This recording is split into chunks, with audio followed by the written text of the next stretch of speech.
The thing that I enjoyed the most about the Creating Inclusive Cultures workshop was the good mix of people from different backgrounds, from different trusts, from different areas, particularly within the Action Learning set. We were all from completely different backgrounds and came with a completely different viewpoint, completely different skill sets and different ways of looking at things, which helped us to develop our own ideas and to challenge some of our own viewpoints and look at perhaps why we might have thought of something in a particular way and being able to challenge that.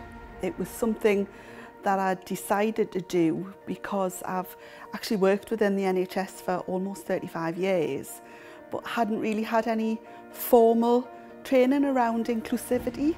What I enjoyed was, I think, the fact that we were a small group, so we had consistency with the same people coming in and out. It was a safe space and that we could explore anything really that we wanted to. When it came up as an option to attend, I just thought, that sounds really interesting, not something I've ever done before. And actually the day itself was really quite surprising. The way it was delivered really helped you to get the most out of it. It was very collaborative, very interactive, so it encouraged a range of people from different backgrounds, health backgrounds, to talk about their experiences, share their thoughts, share their concerns about inclusivity. The thing that I'm doing differently now, I would say it's the ability to challenge my own views and my own ideas and look at things differently, and having different people to approach to perhaps help me to consider those things through the networks that we've built up within the Action Learning set. What I personally learned was understanding what other people didn't understand about inclusion, and therefore how to think about enabling that understanding back in the workplace. So that was the big thing for me. Sometimes you go to workshops and you can sit and look at a PowerPoint and get somebody to preach at you for a long time. It wasn't like that at all. It was very interactive. The day flew over and it actually left me with probably more questions.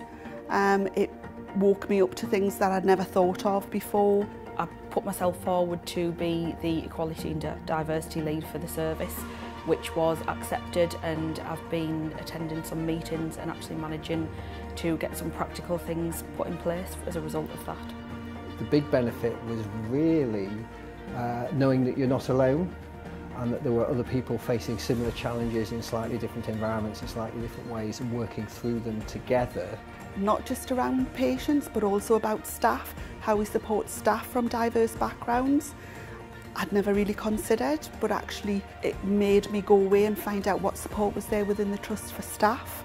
It's a really nice way to work with people, and you build up more than just sort of co-workers and compatriots on the course. They become sort of colleagues and friends, and the work continues after the course is finished. I actually think the workshop was so inclusive. It should really be opened up to everybody. Anybody from any walks of life, any background within the NHS should be encouraged to attend that workshop.